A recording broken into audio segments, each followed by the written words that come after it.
¿Qué tal amigos de Sin embargo? Como cada semana es para nosotros un enorme placer que nos acompañen y que además nos hagan el favor de compartir nuestro trabajo con sus familiares y amigos y además recomendarnos, porque de esa manera nos apoyan para seguir adelante con este proyecto periodístico. Una de las grandes calamidades, quizá el más grande desafío que habrá que enfrentar el Estado mexicano en los próximos comicios es la violencia que se ha apoderado de algunos estados y de algunas regiones del país y su presencia ominosa y salvaje en los procesos electorales, donde trata de inhibir que algunos candidatos lleguen a puestos de elección popular. ¿Por qué? Porque probablemente interfieren con sus intereses. Y en este asunto, tanto el gobierno de la federación como los gobiernos de los estados y de los municipios tendrán que actuar con mucha severidad y con mucho cuidado para proteger a aquellos candidatos que podrían estar expuestos a sufrir una agresión. Sobre uno de estos temas que han conmovido a la sociedad por la violencia y la crudeza con la que se dio el suceso, vamos a hablar hoy en puntos y contrapuntos. Mi columna de esta semana dice lo siguiente: me consta que hay sacerdotes católicos comprometidos con la verdad de la palabra, con el pueblo, y que asumieron con firmeza el compromiso de una opción preferencial por los pobres y los desvalidos. Son los menos, pero me consta que han caminado por veredas escarpadas, por caminos apartados, rancherías perdidas en la nada, barrios pobres y marginados para atender, orientar y organizar, además de cuidar a comunidades dolientes y abandonadas. Como también me consta que hay quienes hablan en nombre de Dios sin conocerlo, que se sientan con singular soberbia y jactancia en la mesa de los ricos y poderosos, que juegan golf con ellos en sus suntuosos campos, donde roban y consumen el agua que les falta a los pobres para mitigar su sed. Jerarcas que jamás han estado en la mesa del pobre para compartir su magro y amargo pan.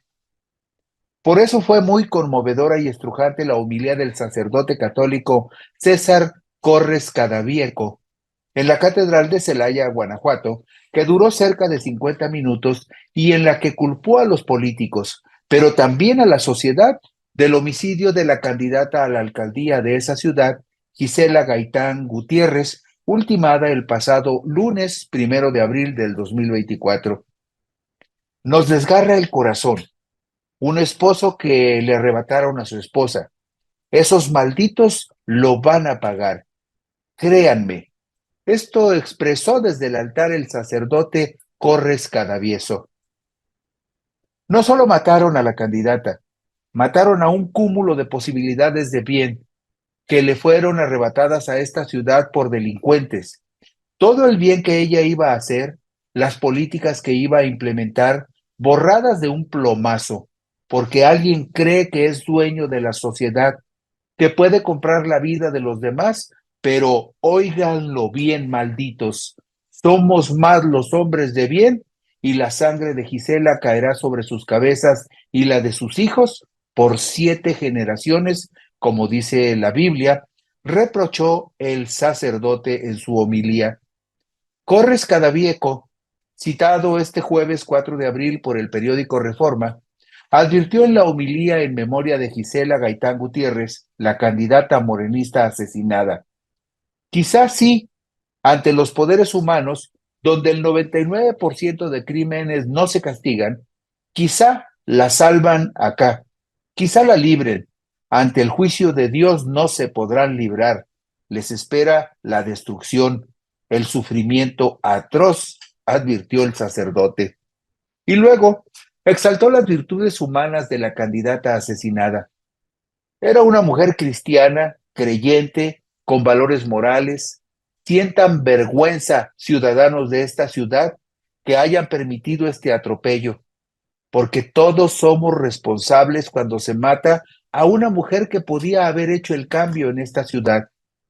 Todos somos responsables, empezando por el gobierno que no es capaz de ofrecer lo más básico que todo Estado debería ofrecer: la seguridad a sus ciudadanos. El monstruo ha crecido con los años. y el dolor se ha venido acumulando con el tiempo. Un dramático testimonio de hace casi 20 años así lo refiere. El 3 de junio del 2005, firmado en Monterrey, Nuevo León, la Agencia Católica de Información CENIT publicó un pronunciamiento de los obispos de la región pastoral noreste de la República Mexicana, intitulado Narcotráfico y Violencia Social. Transcurría el quinto año de gobierno del panista Vicente Fox Quesada, quien administró el país entre 2000 y 2006. Advertía el despacho informativo que desde aquellos años, los estados de Tamaulipas, Nuevo León y Coahuila, así como la región de la Huasteca de San Luis Potosí, sufrían una oleada de violencia, producto del reacomodo de las bandas de narcotraficantes, de las complicidades de las autoridades y del solapado incremento del tráfico de drogas hacia los Estados Unidos. Los obispos de la región noreste de México describían un panorama desolador desde hace 19 años. Como parte que somos de la sociedad, compartimos con los demás habitantes de estos pueblos y ciudades el ambiente de tensión, de inseguridad y de temor y desconfianza que provocan las acciones violentas. Nos referimos a las cada vez más frecuentes ejecuciones de civiles, de autoridades, de exfuncionarios públicos y de periodistas. Además, levantones, secuestros, irrupciones en domicilios particulares o en lugares públicos. Hacía también el documento un severo reproche a los excesos de fuerza y violencia del mismo Estado. Los operativos de parte de los cuerpos de seguridad y del ejército, con despliegues espectaculares, generan en el estado de ánimo de la población zozobra, sensación de impotencia, desánimo y desconfianza en las autoridades. Por otra parte, dichos operativos no resuelven convincentemente un problema que continúa creciendo como una espiral demoledora, que masacra de múltiples maneras a las personas, a las familias y de un modo particular a los jóvenes y a los niños. Pronunciaban también los obispos un firme reclamo a la complicidad y corrupción de autoridades. Lamentamos que en las calles de nuestras ciudades, en los ejidos y pequeñas poblaciones, se acrecienten los espacios que sirven a lo que se conoce como el narcomenudeo, sean tienditas o domicilios particulares. También es deplorable que sea por necesidad, por ignorancia o por ambición de dinero, que sigan incrementándose el número de personas que se prestan al tráfico de estupefacientes.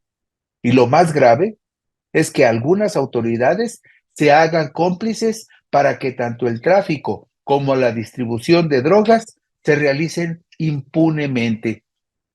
Reconocían los obispos de la región noreste del país que la violencia no era la respuesta para combatir y extirpar el mal, pues había y hay otras causas profundas. En esta lucha contra el narcotráfico, reconocemos también que la conversión debe llegar a tocar las estructuras de desigualdad social y de exclusión, que son de por sí estructuras violentas que propician desempleo, bajos salarios, discriminación, migración forzada y niveles inhumanos de vida. Todo esto hace vulnerables a muchas personas ante las propuestas de los negocios ilícitos. Los obispos hacían un exhorto para atender a los pobres.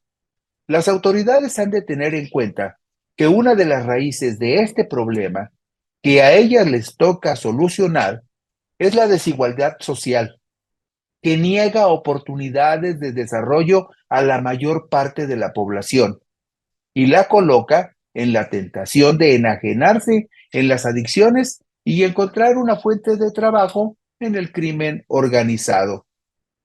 También planteaban los obispos un reclamo a empresarios y banqueros. Los exhortamos para que renuncien a toda tentación de lavado de dinero y no separen las exigencias éticas de la administración económica. pues el dinero proveniente del narco es un dinero manchado y carga con la responsabilidad de la enfermedad y la muerte de miles y miles de hombres y mujeres. El documento lo firmaban 11 obispos, entre otros el entonces arzobispo de Monterrey, José Francisco Robles Ortega, actual cardenal arzobispo de Guadalajara, Raúl Vera López, obispo de Saltillo, Ricardo Guati Urquide, obispo de Nuevo Laredo, Luis de Vildox Martínez, obispo de Tampico, Roberto O. Balmori Cinta, obispo de Ciudad Valles, y Faustino Armendáriz Jiménez, obispo de Matamoros.